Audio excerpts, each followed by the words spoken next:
ठीक है बच्चों, मैंने क्या किया, ये y इज इक्वल टू देख लो, ये y is equal to minus X का कर्व है और ये जो है ना y is equal to greatest integer of x का कर्व है। ठीक है, तो हमें क्या पता है, इस कर्व को देख के हमें क्या कंक्लूजन ड्रॉ कर सकते हैं कि जो y is equal to X है ना, ये x is always greater than greatest integer of x except at integral point. Integral point पे क्या होगा, y is equal to X and y is equal to greatest integer of x, ये equal हो जाएगा सिर्फ इंटीग्रल पॉइंट पे। और सारे नॉन इंटीग्रल पॉइंट पे मींस r माइनस जेड पे जो हमारा x है वो क्या होगा, ग्रेटेस्ट इंटीजर ऑफ x से ग्रेटर होगा। तो इसी बात को यहाँ पे लिखा हुआ है, x is greater than greatest integer of x for all x belongs to r minus Z and x is equal to greatest integer of x for all x belongs to z। अगर x का हमारा value integer है तो x और greatest integer of x equal हो जाएगा। अगर x का वैल्यू नॉन इंटीजर है तो x क्या होगा, ग्रेटर होगा ग्रेटेस्ट इंटीजर x से। हमें क्या चाहिए, x is greater than greatest integer of x चाहिए। तो डोमेन क्या हो गया फंक्शन का, all real number minus z। ठीक है फिर इसको तुम ऐसे भी देख सकते हो, हमारे पास क्या है, हमारे पास ऐसे ही है ना, fx is equal to 1 upon root under x minus greatest integer of x, यही है ना फंक्शन। तो इसको डिफाइन होने के लिए क्या चाहिए, इसको हम क्या लिख सकते हैं, 1 upon fractional part of x। और हमें पता क्या है कि जो फ्रैक्शनल पार्ट ऑफ x होता है वो 0 से 1 के बीच में लाई करता है for all x belongs to r, ये तो हमें ऑलरेडी पता है। ठीक है, तो ठीक है, अगर हम x का कोई भी रियल नंबर लें तो फ्रैक्शनल पार्ट ऑफ x का वैल्यू क्या होगा, 0 से 1 के बीच में होगा। But fractional part of x 0 नहीं चाहिए। अगर फ्रैक्शनल पार्ट ऑफ x 0 हो गया तो डिनोमिनेटर 0 हो जाएगा, डिनोमिनेटर 0 हो जाएगा तो फंक्शन डिफाइन नहीं होगा। तो फ्रैक्शनल पार्ट ऑफ x 0 कब होता है, तो यहां से x की वैल्यू हमें क्या मिलेगी, 0। 0 पर फ्रैक्शनल पार्ट ऑफ x 0 होता है, प्लस माइनस 1 पर होता है, प्लस माइनस 2 पर होता है, प्लस माइनस 3 पर होता है एंड सो ऑन। इसका मतलब क्या है कि सारे इंटीग्रल वैल्यू पे फ्रैक्शनल पार्ट ऑफ x 0 होता है और बाकी नॉन इंटीग्रल वैल्यू पे फ्रैक्शनल पार्ट ऑफ x का वैल्यू जो होता है वो 0 से 1 के बीच में होता है। और फ्रैक्शनल पार्ट ऑफ x जो होता है वो 0 से 1 के बीच में कब होता है, फॉर ऑल, ये क्या होगा, ये फॉर ऑल है, इंप्लाइज नहीं, या इंप्लाई भी लिख सकते हो, फॉर ऑल ज्यादा बेटर होगा, for all x belongs to r minus Z. तो हमें यही तो चाहिए कि फ्रैक्शनल पार्ट ऑफ x क्या हो, 0 से 1 के बीच में हो। अगर फ्रैक्शनल पार्ट ऑफ x 0 से 1 के बीच में होगा तो फिर ये स्क्वायर रूट डिफाइंड होगा। ठीक है, तो स्क्वायर रूट को कोई प्रॉब्लम नहीं है, 0 से प्रॉब्लम था तो हमने क्या कर दिया, फ्रैक्शनल पार्ट ऑफ x को 0 देखा कि कब होता है, इंटीग्रल पॉइंट पे, तो इंटीग्रल पॉइंट को रियल नंबर से हटा दिया। तो डोमेन क्या हो गया फंक्शन का, all real number minus Z. अगर मान लो फंक्शन का वैल्यू ऐसे होता, फंक्शन ऐसे गिवन होता, x minus greatest integer of x ऐसे होता, तो इसको हम क्या लिखते, root under fractional part of x। अब देखो, अब हमें पता है कि फ्रैक्शनल पार्ट ऑफ x क्या होता है, 0 से 1 के बीच में होता है for all x belongs to r, ये हमें पता है ना, तब तो कोई प्रॉब्लम ही नहीं है। अब इस फंक्शन का डोमेन क्या हो गया, ऑल रियल नंबर। क्यों हो गया ऑल रियल नंबर, यहाँ पे तुम कुछ भी कोई भी x का वैल्यू डालो, ये जो अंदर में जो फ्रैक्शनल पार्ट ऑफ x जो स्क्वायर रूट के अंदर जनरेट हो रहा है ना, वो 0 से 1 के भी बीच में, तो यहाँ तो 0 भी चलेगा। क्यों चलेगा, बिकॉज स्क्वायर रूट न्यूमरेटर में। ठीक है, बस स्क्वायर रूट में निगेटिव नहीं होना चाहिए। तो ये फ्रैक्शनल पार्ट ऑफ x खुद ही कभी निगेटिव नहीं है, सारे रियल नंबर के लिए या तो 0 या तो पॉजिटिव है, तो कोई बात नहीं है, कोई दिक्कत नहीं, स्क्वायर रूट तो हमेशा डिफाइंड होता रहेगा। तो इस केस में क्या हो जाएगा, फ्रैक्शनल पार्ट ऑफ, अगर डोमेन हमारा फंक्शन क्या हो जाएगा, अगर हमने fx को root under x minus greatest integer x लिया तो डोमेन फिर हो जाएगा हमारा ऑल रियल नंबर। ठीक है, ये सब बात को यहाँ पे एक्सप्लेन किया हुआ है, इसी बात को यहाँ पे लिखा हुआ है, देख लो कि यहाँ पे हमने फ्रैक्शनल पार्ट ऑफ x का कर्व ड्रॉ किया है। Clearly from the graph fractional part of x greater than 0 कब होगा, for all x belongs to r minus Z. ठीक है, फ्रैक्शनल पार्ट ऑफ x जो होगा हमारा माइनस नहीं है, ये बताया जा रहा है कि फ्रैक्शनल पार्ट ऑफ x 0 के कब इक्वल होगा, for all x belongs to z। तो डोमेन क्या हो गया फंक्शन का, all real number minus z। ठीक है, अब आ जाओ क्वेश्चन नंबर 4 में। क्वेश्चन नंबर 4 में क्या बोल रहा है कि 1 upon root under x plus integral part of x, इसका डोमेन निकालो। तो फिर वही बात कि इसका डोमेन हम कैसे निकालेंगे, अगर एल्जेब्रिकली निकालना हो, ग्राफिकली निकालना हो तो कैसे निकालेंगे। ऐसे देखो, fx क्या गिवन है, 1 upon root under x plus greatest integer of x, ऐसे गिवन है। तो हमने क्या किया कि F X for F X to be defined, F X को डिफाइन होने के लिए क्या होना होगा, to be defined X plus integral of part of X क्या होना चाहिए, should be greater than zero, सिर्फ जीरो से बड़ा होना चाहिए। ठीक है, तो यहां से हमें क्या मिल रहा है, यहां से क्या इंप्लाई हो रहा है कि फ्रैक्शनल पार्ट ऑफ एक्स क्या होना चाहिए, ग्रेटर देन माइनस एक्स होना चाहिए। अब हमें ये चेक करना है कि फ्रैक्शनल पार्ट बोल रहा हूं यार, इंटीग्रल पार्ट जो है वो क्या होना चाहिए, ग्रेटर देन माइनस एक्स होना चाहिए। तो अब हमें क्या चेक करना है कि integral part of x minus x से ग्रेटर कब होगा। ठीक है, तो बहुत इसका सिंपल सा रास्ता क्या है कि एक बार तुम एक्स का वैल्यू जीरो ले लो, एक बार एक्स का वैल्यू पॉजिटिव ले लो, एक बार एक्स का वैल्यू निगेटिव लो, चेक कर लो। अगर हमने एक्स का वैल्यू जीरो लिया तो हमें क्या मिलेगा, zero is greater than zero, false हो गया। ठीक है, तो इसका मतलब X is equal to zero नहीं चलेगा।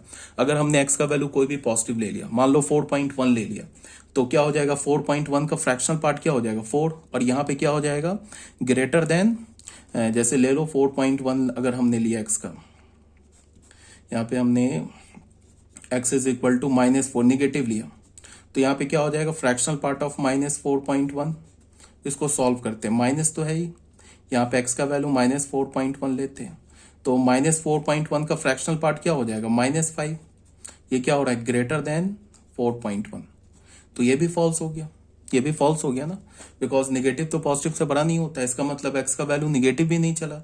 अब एक बार x का वैल्यू पॉजिटिव ले लेते हैं, पॉजिटिव लेके देखते हैं। मान लो हमारे पास क्या गिवन है, फ्रैक्शनल पार्ट ऑफ एक्स क्या है, should be greater then minus x, x का वैल्यू मान लो +4.1 लेते हैं, तो 4.1 का फ्रैक्शनल पार्ट ग्रेटर देन, यहाँ माइनस है, एक्स का वैल्यू हमने 4.1 ले लिया, तो ये हो गया 4 इज ग्रेटर देन -4.1, ये ट्रू हो गया। इसका मतलब क्या है कि जब एक बार पॉजिटिव के लिए ट्रू हो गया ना, फिर सारे पॉजिटिव के लिए ट्रू होगा। तो यहां से हमें क्या मिल गया, डोमेन फंक्शन का क्या मिल गया, आर प्लस को हम लोग क्या बोलेंगे, 0 to इंफिनिटी, ये हो गया फंक्शन का डोमेन। ठीक है ना, ऐसे भी चेक कर सकते हैं। दूसरा ऑप्शन क्या है हमारे पास कि हम लोग ना इंटीग्रल पार्ट ऑफ एक्स और माइनस एक्स का कर्व ड्रॉ कर लें, जैसे इंटीग्रल पार्ट ऑफ एक्स और माइनस एक्स का कर्व ड्रॉ कर लें, ये हो गया हमारा इंटीग्रल पार्ट ऑफ एक्स का कर्व। ठीक है, और y is equal to -x का ये कर्व हो गया। ठीक है, अब तुम देखो ये हमारा जो कर्व है, ये कर्व है इंटीग्रल पार्ट ऑफ x का कर्व है, और ये कर्व किसका, y is equal to -x का कर्व है। अब तुम देखो, अगर तुमने x का वैल्यू -∞ से 0 के बीच में लिया, तो उस केस में क्या हमारे पास, उस केस में जो हमारा y is equal to -x है ना, वो ग्रेटर है fractional part of x, fractional कह रहा हूं इंटीग्रल पार्ट ऑफ x से। क्यों, बिकॉज इंटीग्रल पार्ट जो है वो क्या है, y is equal to -x से नीचे है ना, तो ये तो कंडीशन को नहीं सेटिस्फाई करेगा, ये वाला जो कंडीशन है इसको नहीं सेटिस्फाई करेगा। जब x का वैल्यू -∞ से 0 के बीच में होगा तो इस कंडीशन को नहीं सेटिस्फाई करेगा, तो इसका मतलब सारे नेगेटिव रियल नंबर को हमें छोड़ देना है। जब हमने x का वैल्यू 0 लिया तो 0 पे क्या हो रहा है कि देखो ये वाला कर्व हमारे इंटीग्रल पार्ट का है, और ये y is equal to -x, ये दोनों तो इंटरसेक्ट कर रहा है 0 पे। इसका मतलब जब x का वैल्यू 0 होगा तो उस केस में इंटीग्रल पार्ट ऑफ x और -x ये दोनों इक्वल हो जाएगा, बट यहाँ में इक्वल भी नहीं चाहिए, यहाँ पे तो हमें ग्रेटर देन x, ये integral part of x greater then -x चाहिए। तो वो कहाँ दिख रहा है, सिर्फ पॉजिटिव पे दिख रहा है, देख लो पॉजिटिव में देख लो, ये इंटीग्रल पार्ट का कर्व है, y is equal to -x से ऊपर है, ये इंटीग्रल पार्ट का कर्व है, y is equal to -x से ऊपर है, ये सब है ना इंटीग्रल पार्ट का curve, y is equal to -x से ऊपर है। तो इसका मतलब डोमेन क्या हो गया, set of all positive real numbers. तो हम ऐसे भी देख सकते हैं, ग्राफिकली भी डोमेन को देख सकते हैं। ठीक है, तो यही बात यहाँ पे बताई गई है। अब आ जाओ बच्चों क्वेश्चन नंबर 4 में। क्वेश्चन नंबर 4 में क्या बोल रहा है, find the domain of definition of the function F x. ठीक है, देखो इसको सॉल्व करते हैं। हमारे पास एफ एक्स फंक्शन क्या गिवन है, log of 4, log of 5, log of 3, 18x minus x square -77, ये ब्रैकेट बंद, ये ब्रैकेट बंद, ये कर्ली ब्रैकेट बंद। इसका हमें डोमेन निकालना है। अब तुम मेरी बात को ध्यान से सुनो, इस लॉग को पहले देखो जिसका बेस 4 है, इस लॉग का आर्गुमेंट क्या है, ये पूरा ठीक है, ये log 5 आर्गुमेंट log 3 फिर argument 18x minus x square, इस log का आर्गुमेंट ये पूरा है। अब इस log पे आ जाओ, इस log का आर्गुमेंट ये पूरा है। अब इस log पे आ जाओ, इस log का आर्गुमेंट ये है। ठीक है, फिर मैंने क्या बोला, जैसे मैंने F X is equal to log X to the base A, इसको मैंने बोला एक डिफाइंड कब होगा, जब एक्स हमारा पॉजिटिव होना चाहिए एंड एक्स ए क्या होना चाहिए, greater than 0 and A not equals to 1, तभी जाके ये क्या होता है, लॉ ऑफ फंक्शन डिफाइंड होता है। याद रखना, आर्गुमेंट क्या होना चाहिए, पॉजिटिव होना चाहिए, जो बेस है वो क्या होना चाहिए, पॉजिटिव और 1 के इक्वल नहीं होना चाहिए, तभी जाके ये डिफाइंड होता है। अब तुम जरा सा इस लॉ को देखो, इस लॉ को देखो, इसका बेस तो क्या है 4, वो तो ग्रेटर देन 1 है, ये पूरा आर्गुमेंट है ना, तो इस आर्गुमेंट को क्या होना होगा, पॉजिटिव होना होगा, तभी जाके ये लॉ डिफाइंड होगा। तो क्या होगा, पहला कंडीशन क्या होगा, ऐसे लिखते हैं, for F X to be defined, for F X to be defined, F X को डिफाइंड होने के लिए क्या होना होगा हमारे पास, ये जो log 5 है और log जो है 3 और ये जो आर्गुमेंट है 18x minus x square minus 77 को हमने ग्रेटर देन 0 बोलना होगा। अब इसका बेस तो ऑलरेडी 4 है, तो बेस पे कोई कंडीशन लगेगा नहीं, एंड ये भी होना चाहिए एंड। अब देखो, एक बार हमने इसको पॉजिटिव बोल दिया, ठीक है, उसके बाद देखो क्या है, उसके बाद ये लॉग पे आ जाओ, इस लॉग का आर्गुमेंट क्या है, ये पूरा आर्गुमेंट है, तो फिर क्या होना चाहिए, इस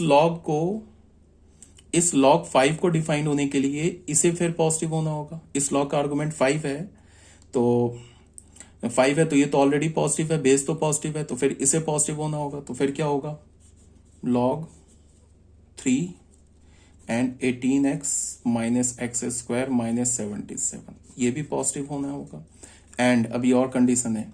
उसके बाद इस लॉग पर आ जाओ, इस लॉग का आर्गुमेंट ये है, यहाँ भी बेस 3 है, ये तो ऑलरेडी पॉजिटिव है, तो इस पर कोई कंडीशन तो लगेगा नहीं, तो इसके लिए ये पॉजिटिव होना होगा, तो फिर क्या होगा, 18x minus x square minus 77 should be greater than 0।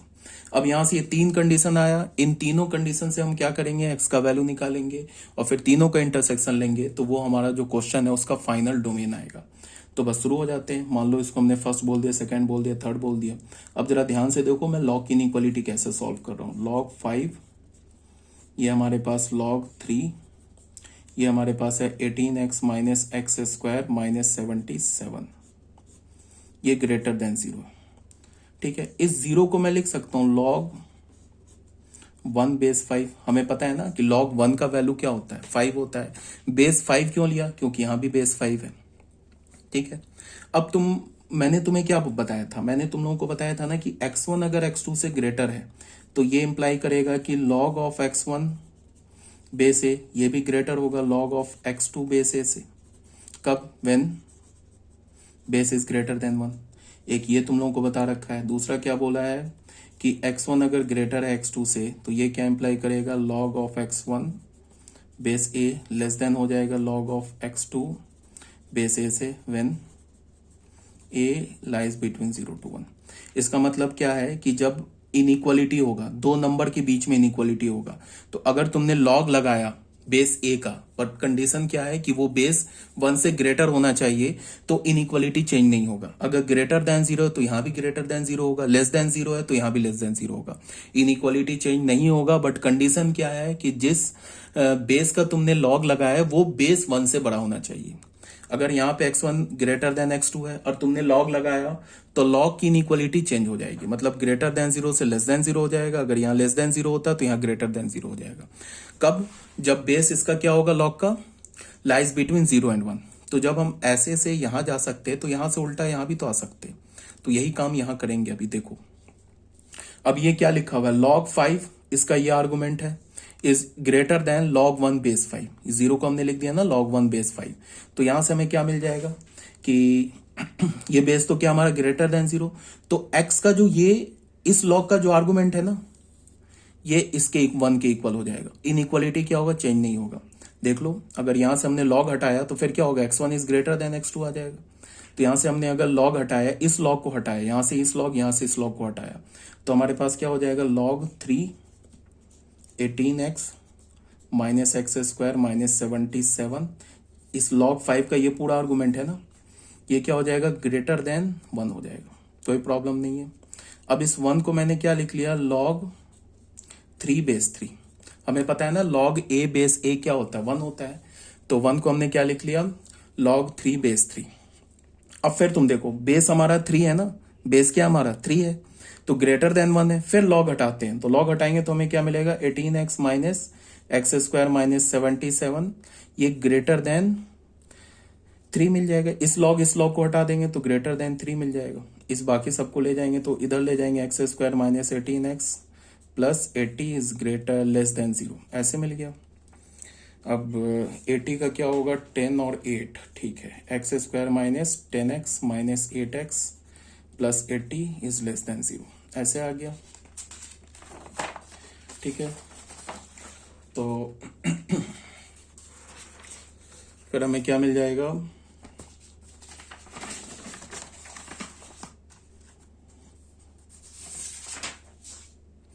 यहां से x कॉमन लिया तो हमें मिल गया x माइनस 10, माइनस 8 कॉमन लिया तो हमें क्या मिल गया, x माइनस 10 लेस देन 0, तो क्या मिल गया, x minus 8 x minus 10 less than 0। Quadratic है, लेस देन 0 है तो बिटवीन द रूट्स, तो x बिलोंग्स टू 8 to 10। ये हमारा फर्स्ट आ गया, फर्स्ट हमने सॉल्व कर लिया। अब सेकंड हमारे पास क्या है, ये वाला है ना सेकंड, इसको सॉल्व करते हैं। सेकंड में हमारे पास क्या है, log 3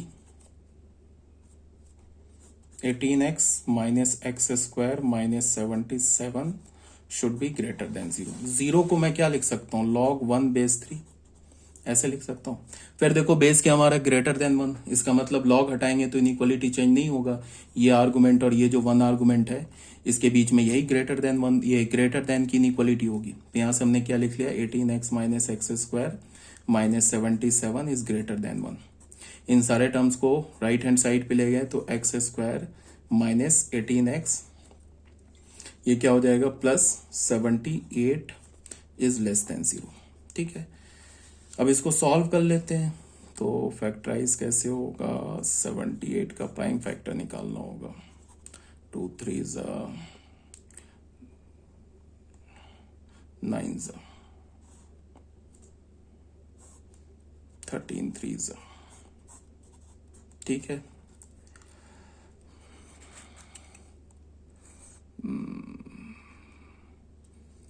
6 19 आ रहा है, ये तो गड़बड़ कहीं नहीं हो रहा है ना, तो देख लो 3 2 6 हो रहा है, 13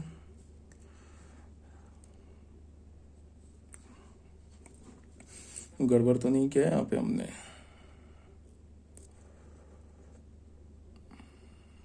ठीक है।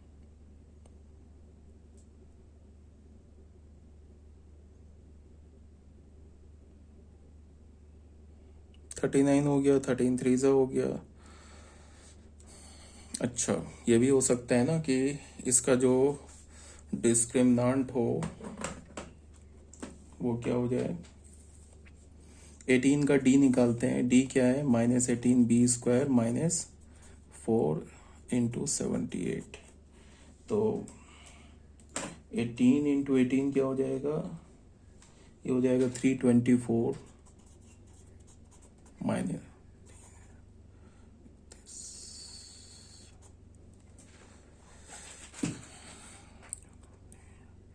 तो ये क्या हो गया हमारा, लेस देन 0 हो गया, ठीक है। तो ये लेस देन 0 हो गया, इसका क्या मतलब हो गया हमारे पास, इसका मतलब ये हो गया हमारे पास ग्रेटर देन 0 हो गया, तो इसका मतलब ये रूट तो निकलेगा यार।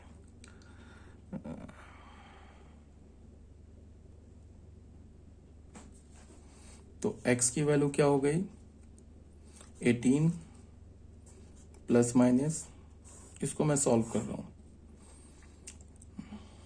324,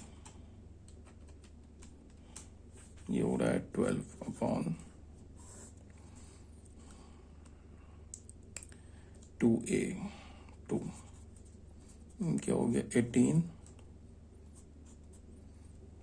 4 3 तो 2√3, अपॉन 2। तो x की वैल्यू क्या हो गई 9 प्लस माइनस √3। ठीक है, तो